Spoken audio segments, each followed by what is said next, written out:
Good evening, everybody. Welcome to the Monday Night Club here at the Longlands for our weekly look at Borough's latest defeats in the Championship.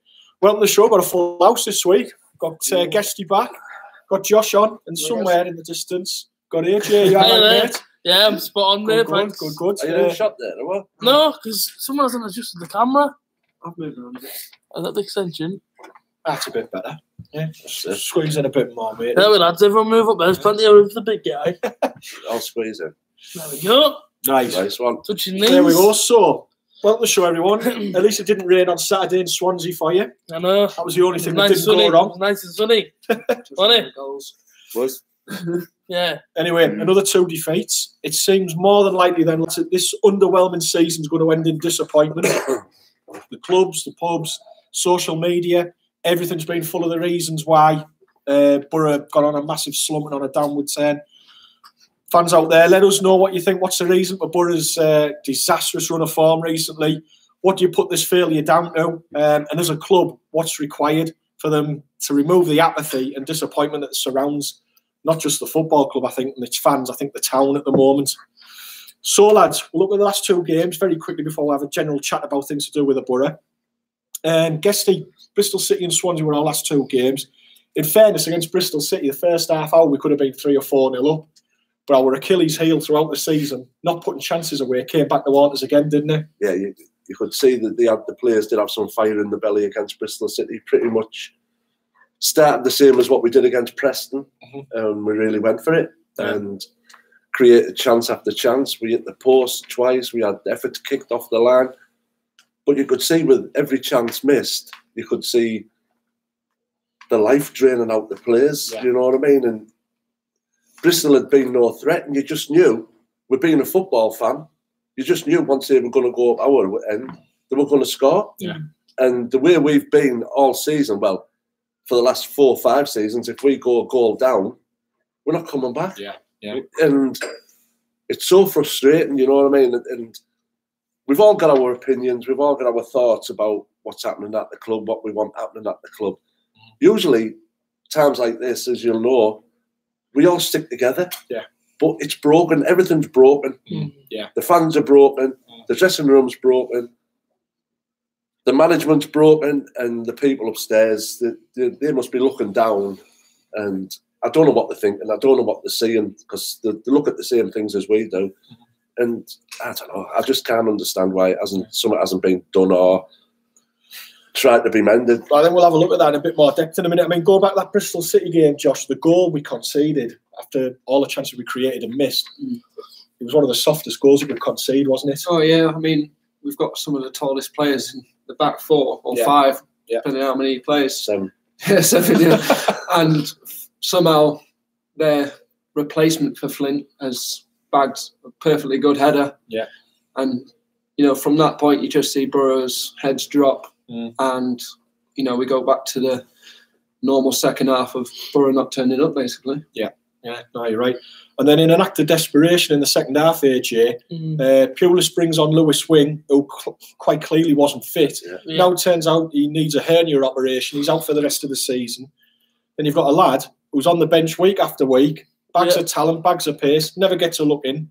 Marcus Tavernier, what's going on there? How come he can't get in? He keeps saying his attitude, doesn't he? When he keeps saying that when Braithwaite and obviously I don't know Braithwaite in here, they're putting that to attitude problems in there and whatnot. But at the end of the day, I mean, everybody's been crying out for Marcus to play, and yet he doesn't play him. And I don't get why he doesn't. Because at the end of the day, right, we're not going to play him this season. At the end of the season, he's going to go against game somewhere else. Yeah. Whether it be Rangers, whether it be a Bayer Leverkusen. That's the fear that he's going to get so sickened off, he's going to look for a move, isn't he? We're sat here now, we've got 6 games left. Yeah. And this evening, we're still talking about the same things as what we were talking about after the Millwall game. Yeah. Why isn't Tav in the team? Why isn't Fletcher in the team? Why isn't Wing in the team? Last few, like since Christmas, we've seen a lot of Wing. Now Fletcher's forced his way into the team. But like you say, them 3 players at that Millwall game proved what this club needed, and it's never been followed through. We've had little dribs and drabs of each player, and like you say, I totally agree. Like you say, they're kids at Rangers, You know what I mean? Yeah. He could get his head turned and go up there with Stewie Downing if Stewie Downing goes. You know what I mean? His brother's the captain, isn't he? You know, so Playing Stephen Gerrard, and he's a young lad. He's going to go with his brother, isn't he? There's rumours that Leverkusen want to have them, aren't they? yeah. So he, like you say, he's got the options, and you couldn't fault him for going. No. Same He as the goes little- somewhere though and become a superstar, and we'll look back at it and go, "Oh, he's a decent player." But like me and James will tell you, that's happened on numerous Oh, yeah. occasions. You know what I mean? So And I mean, towards the end of the game on Tuesday night, the frustrations, I think, finally bubbled to the surface with the Boro fans in the ground. It was a Pulis out banner. Stewards chasing him all over. It was like the Benny Hill show. And then towards the end of the game, in the East Stand, chance against the manager. Has it surprised you, lads, though, how long it's taken for this to actually say? Do you think Boro fans have been very tolerant towards the manager? And what's yeah, been because going on? it's still been quite 50-50 for a while, right up until Christmas. We into January, we were still in the Coca-Cola Cup, whatever it's called, Carabao Cup. Yeah. We were a couple of points off second. We'd already been beat twice. We were in the quarterfinals of a cup, and everyone's saying leave Pulis alone. Yeah. But we hadn't been absolutely fantastic then. No, yeah. But like you say, all right. season playing Shotton and Friend as our main threat They're your going creative forward. play. Teams are just laughing at us. Shotton came on, first thing he done was give a penalty away. Within 2 minutes of being on the pitch. But that's not his fault. You know what I mean? No. He came on the pitch with me going, here we go, Shotton's come on. Watch, someone said to me, watch Boro improve. Bang, penalty. What I've Right, got to say, go on. like, they're over at Airworth with Woodgate, Fleming, and all the other defensive coaching staff we've got. How poor have we been this season defending corners and free kicks? Set How many pieces and goals have we conceded Too many. from set pieces and corners? Like you say, last Tuesday, he just came in. Yeah, Thank it you was very shocking, much. that goal. Yeah. I mean, You know, I think That's true. and we don't want to come across as just being negative. We're all passionate Boro fans. We want the team to do well. I think the thing with Pulis is I can accept to a point going to games and the football not being the greatest if there's a end product at the end of it, which is i.e. you get either the playoffs or you get promoted. Yeah. But now that's disappeared. You think, well, hang on a minute. What have we spent all season watching? Yeah. For what? To finish all likelihood now probably mid-table. Could finish 16th. And, If well, we keep losing, yeah, we could finish we could do. 16th. We're near 5 points clear of Oh, Swansea Dad just now, come in aren't with we? a comment and Yeah. see that. Go on. You what? You're the nearest one to read Oh, it, Dad 'cause- there says Andy Power-Tage, obviously, which is his YouTube handle. Says Guesty as manager, AJT will support, Josh is fitness coach, play the kids with Mikel. Well, no, I disagree with you, Dad. What? Because I think Mikel is just posing in our midfield. I think he's I disappeared. The think last he one. has Yeah, but do absolutely. you think that's because... No, I think he's but do you just- think that's down to like, the fact of like He came everyone's so down? I felt he came in his first 2 or 3 games. He played well on adrenaline because he hadn't played for a while. He came in, Yeah. looked like a Rolls Royce. He is a fantastic footballer, but then we started getting beat. We got beat at Newport, and the results started to go against us. And I think someone's just flicked the switch, and he goes missing, mate. Yeah, he's disappeared. doing lately. absolutely He's nothing. done That's very true. little. He's doing Do nothing. you think that's his morale? Do you think that's down to him and his morale? Team morale. I think it's down to a lot of the running and the covering Pulis wants these players to do. Do you think he's played? I think played Britta way too many Somberlonger, games. if he was left up front to play centre forward and not be running back, chasing down, I think he'd have been a more productive centre forward. You know what I mean? But Yeah. I don't know. I think there's an awful lot of questions that need to be asked, not just of Pulis, I think it's of the whole club. And Yeah. I think we'll look at that a little bit more in depth in a minute. You lads made the long journey down to Swansea at the weekend. And I'll be honest, as soon as the lineup was announced, I think it was all too predictable what the Said outcome it was would going to happen. be. Said it on the way down to Swansea. I said to everyone, I guarantee he goes one up front. I said, I guarantee you see the same squad that went to Aston Villa. And as soon as it came out, I went, you idiot. I knew what he was going to do. We went to Aston Villa and they dicked us, right? It was a Jack Grealish show and I had a first row seat to it and I didn't want to be there no more. I don't want to We got on the flight. Can I No, listen to let this. me just you Listen to carry this on. one bit Let here, me right? just tell you what Listen to Pulis this said one bit about here. that. Let me just tell you what Right, Pulis I love said the about thing like that, this. I'm right? going to say something interesting Pulis now. said he wanted us to play exactly the same against Swansea as how we played against West Brom. What an idiot. That's Well, why. no. That's why. You know what he said? I wanted them to tire themselves out. Then I was going to bring Britton Fletcher on. But, right, so the Jack Grealish showdown at Villa Park, right, and they're all singing "Oh, it's in the sky." I thought, it's the last time we have to see this 3-0 dripping. Then you go to Swansea, and you're going down there, and you're thinking to yourself, well, the Cardiff looks nice. You go to Swansea, right, and don't look at Google Images next time that you want to go to Swansea, because they lie to you, right? There's a massive whack-off river, and that's the nicest bit of Swansea you're going to see, because all the houses are built like this.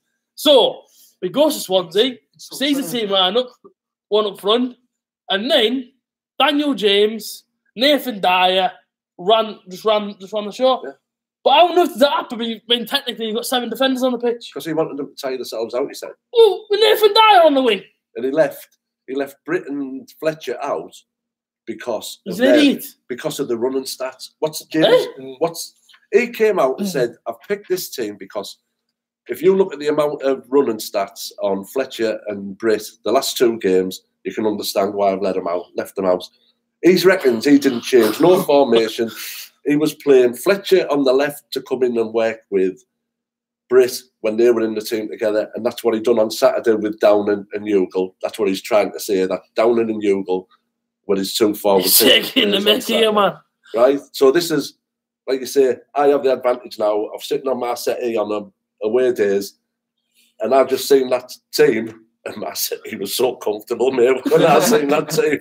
And I just sat with Jeff Stelling on, and I'm seeing 1-0, 2-0, and I'm going on Facebook and I'm telling all the Boro fans to go home now. Because it's just predictable, isn't it? It is. Run your stats aren't going to win your games. Look at their second goal, though. Milan makes a mistake on the edge of the box. And he still puts it in the bottom corner. Yeah. I mean, it is. I know you're nearly sick, and you just go through some of those comments there, AJ. Just pick 1 or 2 out for us and we'll have a chat about them. Daniel Stevenson, for some reason, right, they are really hurting my eyes there.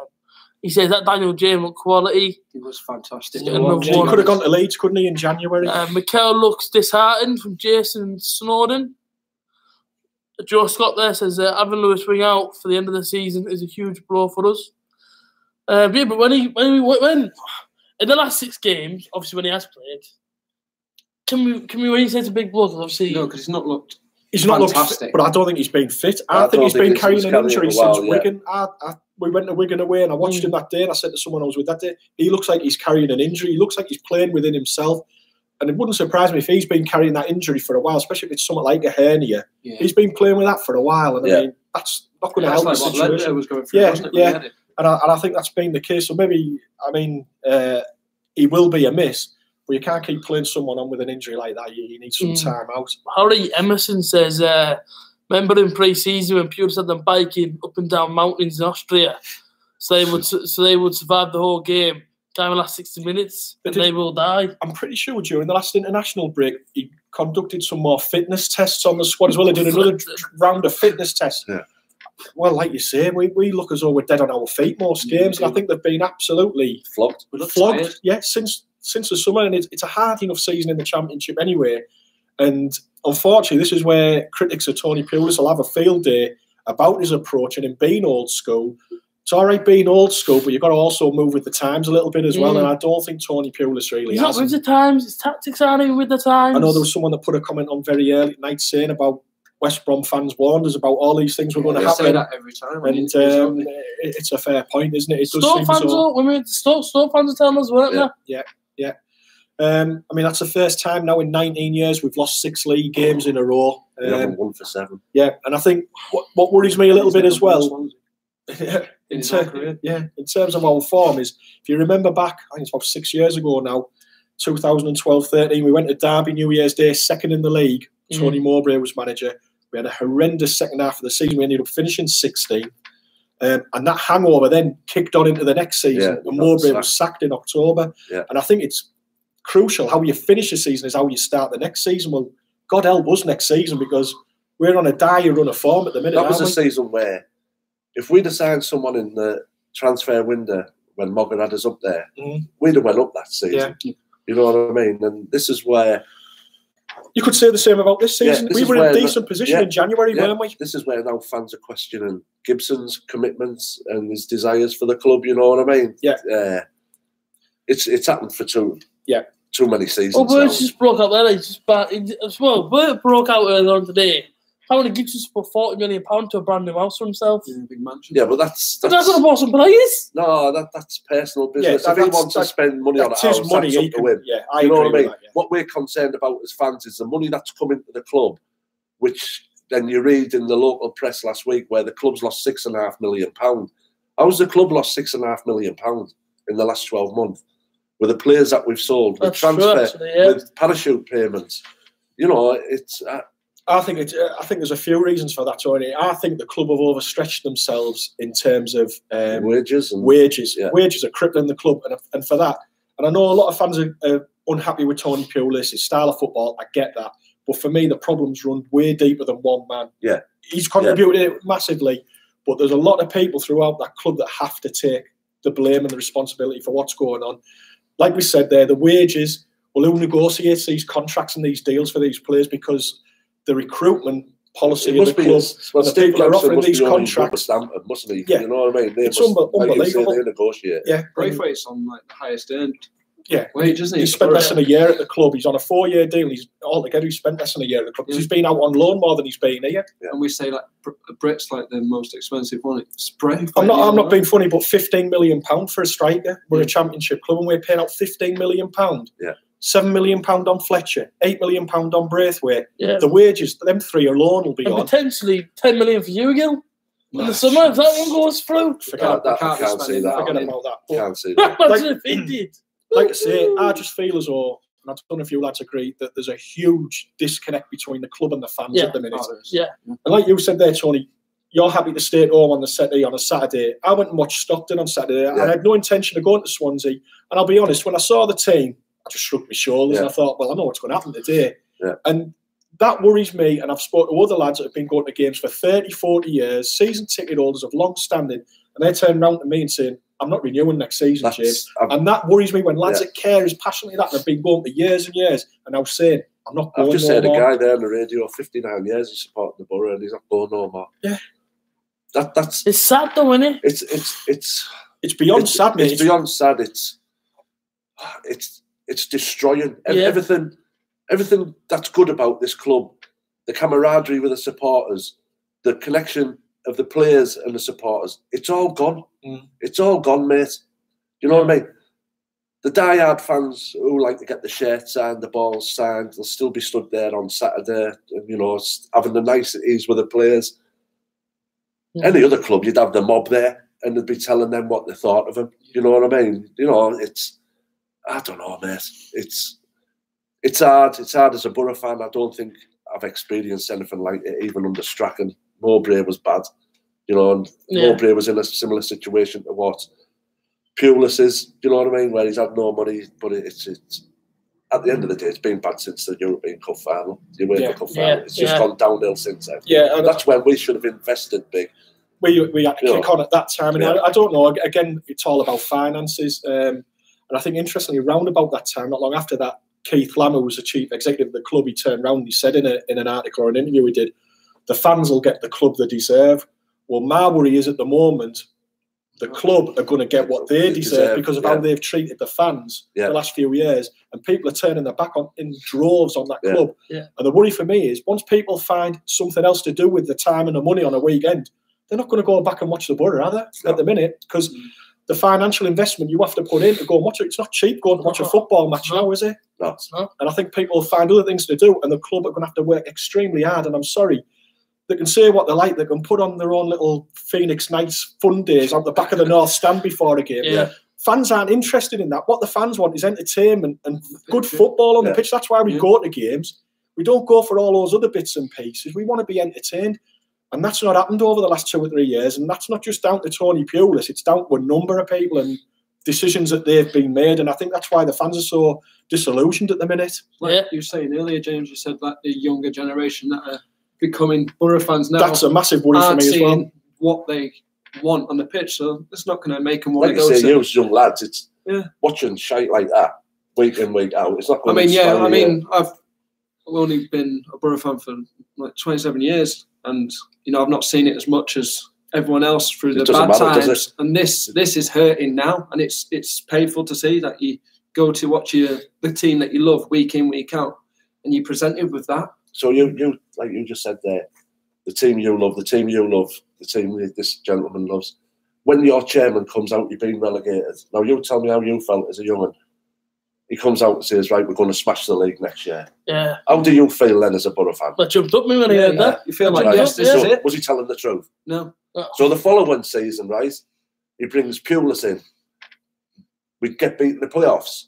So instead of Gibson coming out and saying out, Pulis comes out and Pulis says, "Don't worry, I know what we need to get out this league." Yeah. Does he? No. Does he? Coming that way. So now there's 6 games left. Now they're pushing Adam Clayton to the front now. Yeah. And he's telling us that the dressing room knows what's needed to get a win in our next game. If they know that, why the fuck didn't they tell them 3 weeks ago? You know what I mean? If they're out to get a win, why didn't someone tell them against Preston or Bristol how to get a win? Why do we have to wait till the way to Bolton where they've got a 60-40 chance of getting a win? And it's just fed. The fans are fed so much bollocks and bullshit. Well, now. like we were saying, they're all media trained. These players will come out and say what you want to hear, but it's we can see through that. Excite and inspire. I'm back in the Evening Gazette this morning. But even when Gibson said that, millions of 50, I was walking 10 feet tall. Gibson's going to smash the league. I'll get me that season ticket. No, I'm the same. You're expecting him to bring massive names, and I think the majority of the Boro fan faithful thought if Gibson says it, that's what's going to happen. That's how much we think of the man. You know what I mean? Well, I think there's only 5,000 seasons it's been renewed. I've heard just under 7,000. Is that what it is? That's what's been renewed so far. What was it, 20,000 last 20,000 for this season. I mean, for me personally, I think I want the right people to be involved at the club. And I don't care whether they're from Teesside or Timbuktu. And I think sometimes some people at the club get a little bit blinded by the fact that someone's from Teesside, so they know best. Well, for me, that doesn't mean everything and anything. All good, great clubs have had great chairmen and they've moved on. Yeah. You had the Edwards at Manchester United, they eventually went. You had the Smiths at Liverpool, they all went. Their club still grew in a big, massive... And I'm not necessarily saying we need to remove Steve Gibson, but I think my worry is that there's a little bit of a culture down at the club, or there seems to be, of jobs for the boys. And there's people there that have jobs who don't necessarily, for me, have done enough to merit the jobs that they've got. And they're certainly not delivering in terms of what's coming into the club. And I mean, the appointment of Tony Pulis, I think, was a corrosive one from the beginning anyway, because people were against him as soon as he got the job. What I don't want is the next appointment, because I think it's pretty much well established now that Pulis will go in the summer, is that the next manager also causes division before they've even started the job. And that's why, for me personally, I don't know if you lads agree, I wouldn't like to see someone say like Jonathan Woodgate get the job, because I think there's that many fans against that idea that you'll start on the back foot straight away. And what we need... They've got managers trying to win the fans over. Yeah, we don't need that. We need someone who's going to come in, who's going to get the fans back in. But also, I think they need a fresh pair of eyes throughout the club, because there's too many people there that have been there too long. They've been part of too many poor seasons, bad decisions that have been made in and around the club. And I think it just needs a fresh pair of eyes to sort it all out and see things differently. We need someone to come in and, like on Saturday when we got battered by Swansea, we need someone to literally come out and say, do you know what, that was my fault, my tactics weren't right. Whereas Pulis can't do that. So we need someone to come in to say, right, next game is going to be completely different. Yeah.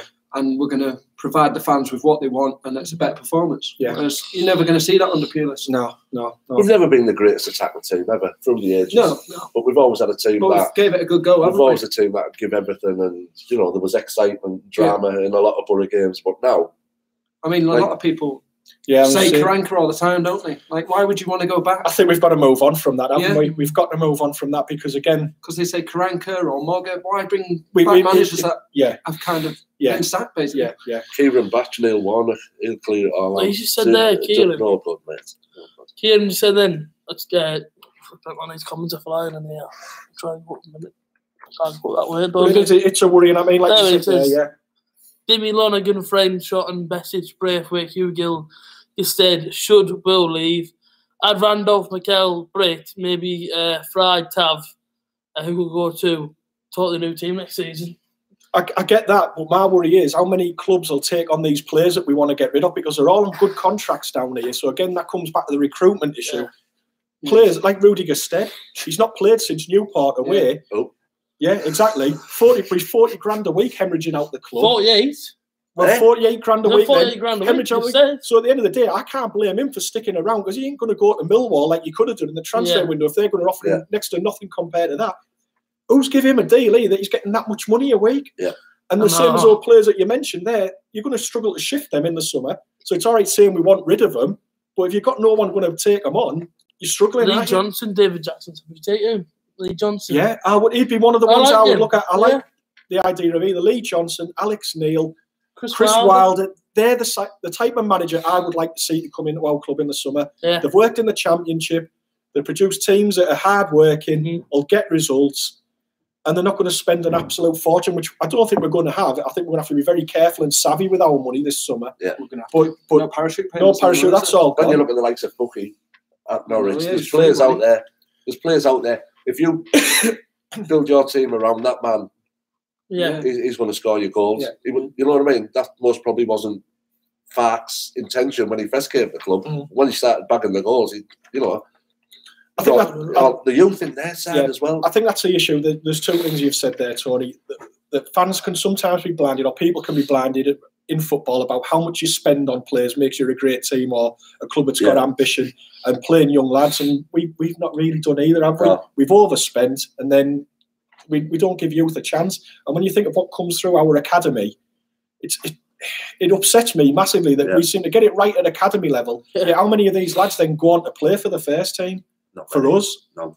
You look at Steve Walker there, where's MK Dons? Where's his opportunity? He'd get a chance at other clubs, wouldn't he? It's like you say, there's a long list of ex-Boro professionals walking up and down this road, walking up and down Linthorpe Road, who should have had great careers, but for some reason or not, the managers we've had here, they've just gone to waste. Like the amount of the youth team we had when Brian Robson was here was unbelievable. Under Parnaby, FA Cup finals, and like you say, I think Stewie Downham broke through and Adam Johnson, but Alan Kirbysley. You want Eddie Howe. Eddie Howe. I love Eddie Howe. Oh, yeah. Don't just Eddie Howe. I love him. Eddie Howe, let's get in the real world. Do you like him? Like him was like no chance he's going to come in, mate. Why would Eddie Howe say? I thought he didn't like. I love Eddie Howe. Why would Eddie Howe say right? I'll go I'm forward going to leave once. Bournemouth. I'm going to go to Borough. When I went to Bournemouth, I got forward with him. Exactly. But will you ever get a photograph of Eddie Howe walking in the Riverside as Borough manager? Next season. Shut up, man. What, Bournemouth getting relegated? Well, our dad there, Andy Powter, said Alan Kirbysley. He's been out of the game so long now. He's nearly as much a dinosaur as Pulis. What do you mean? No way. People always say David Wagner as well. Yeah, mate, I'd take him. Yeah, he got sacked. It's so negative. I don't think Wagner. He beat Man United at Huddersfield. I don't think after I can't see us having another foreign manager after Karanka. Not while Steve Gibson's in control of the club. No. I don't think he'll appoint another foreign manager. That's it, Warnock. I don't necessarily agree with that, but Warnock's not. He's just jumping out the frying pan into the fire. Who? If you're going for the likes of Warnock, Allardyce, Kirbysley. What's wrong with Warnock? He knows how to get out of the league. So did Pulis, allegedly. Yeah, but Warnock's a chance. Warnock's 70-year-old. He plays 70s football. I mean, this is going back to something, and we've talked about it before.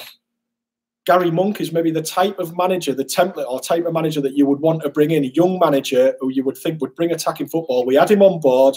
We gave him money to spend. I think we gave him far too much money to spend, to be honest. Smash it a bit quick. I think he'd have been better off if he didn't have the budget that he had. If he had a little bit of money, I think he would have been probably a better manager. But looking back now, did we get rid of him too early? Definitely. I think we did. And especially after a win. Especially the way them players fought for him at Sheffield Wednesday that night. Yeah. That was great to watch, wasn't it? Ledbetter missed that penalty, and you just see it just lifted everyone. It's just it's strange how it's all. It went straight. And while the Wednesday fans were celebrating the missed penalty, was it Houghton? Johnny Houghton smacked Tom Garner, and then you fell over. I thought you and all the Boro fans felt on me. We're all looking at you on the stairs. We stood up again. I'd be better. I just had the operation. God. And then Ryan shot him with the header, wasn't it? Last minute. Yeah. But anyway, loads of things we could talk all night about what's going on at the moment at the club. Oh yeah. All credit to the fans that went to Swansea on Saturday and were rewarded with a spineless performance. I mean, I talked about worries and concerns. I mean, normally you can always guarantee Boro have unbelievable away support. We've sold less than 700 as it stood at the weekend for tomorrow night at Bolton and for Forest on Easter Monday. 2 trips which aren't that far away, yet we've sold less than 1,000 for both games. Both games last season were sold out. Yeah. I think that highlights how disillusioned the fans are, doesn't it? And like I say, my worry is, if you start to disillusion long-term, died in the wool Boro fans like that, away fans, young kids, if they don't go, well, where's the future generation supporting the club? Where does That's why I can't understand why the board, or whatever they are upstairs now, haven't done nothing. You know what I mean? They've had this massive publicity drive for season tickets again. Well, it's not worked, has it? And like you say, Pulis will give points up for Lent, right? And it's just nosedived, and there's only 7,000. And surely the PR gurus and all that must have said, look, give them a bit of a elbow here, mate, because you're going to make now. Yeah. What's that stadium going to be like next season? What's it going to be like on Saturday? What's the future of the club where it's already rumoured that we're in debt, we're in trouble with money? So where's it going to take the club again? It's going to go down the slippery slope.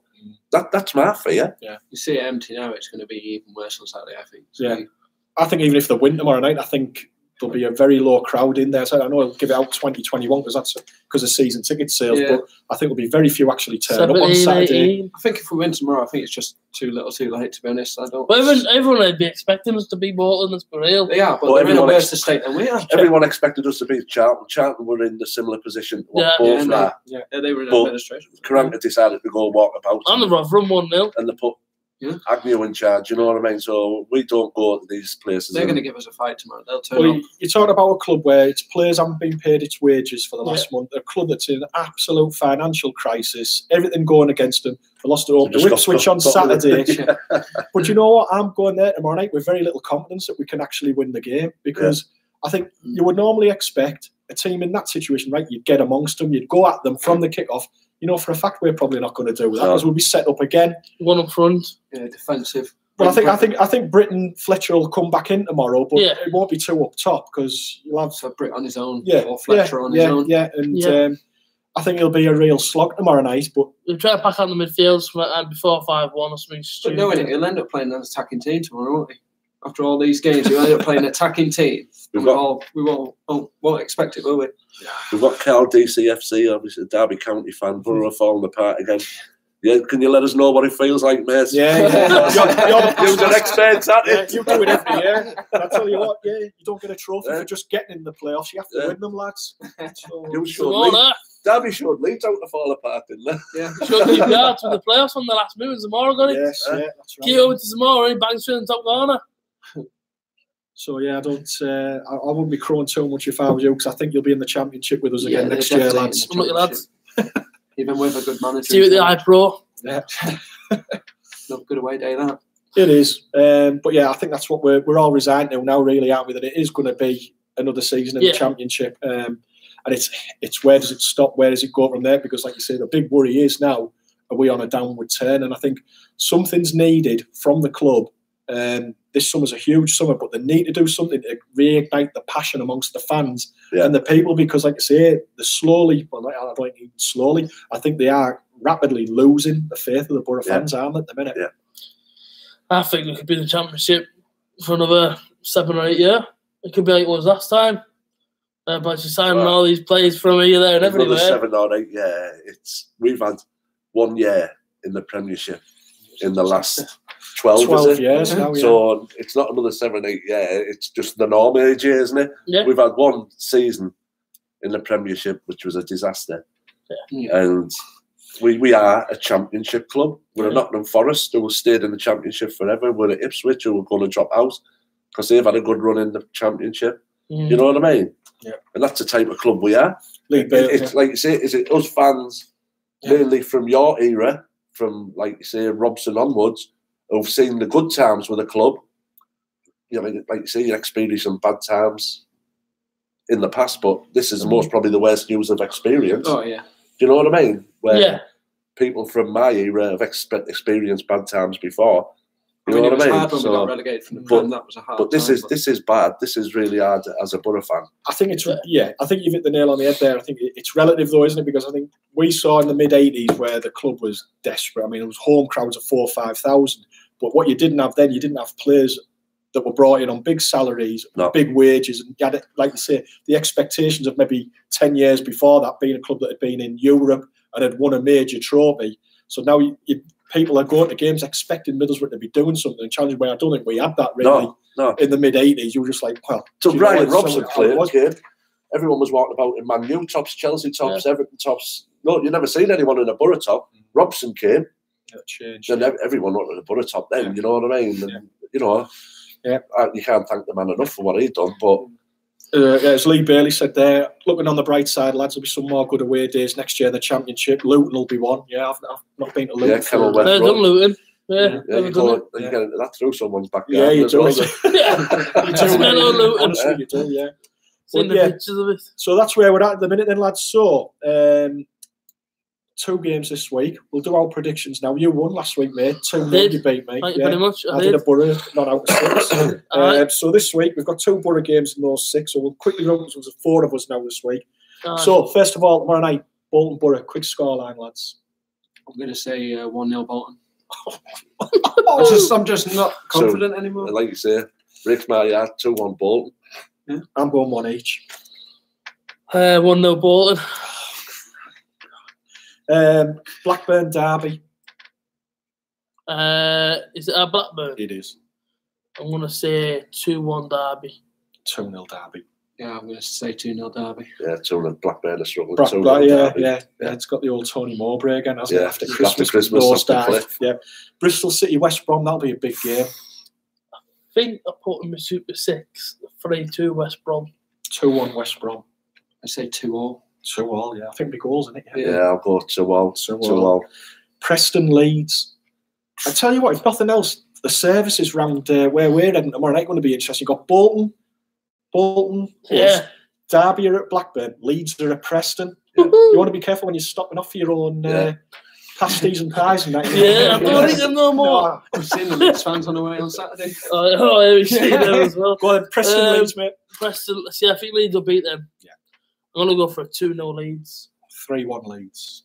3-0 Leeds. Ellen Road, is it? No, it's at Preston. I'm going to go 2-1 Preston. Oh, yeah. Then at the weekend, Boro Hull. We'll say 2-1 Hull.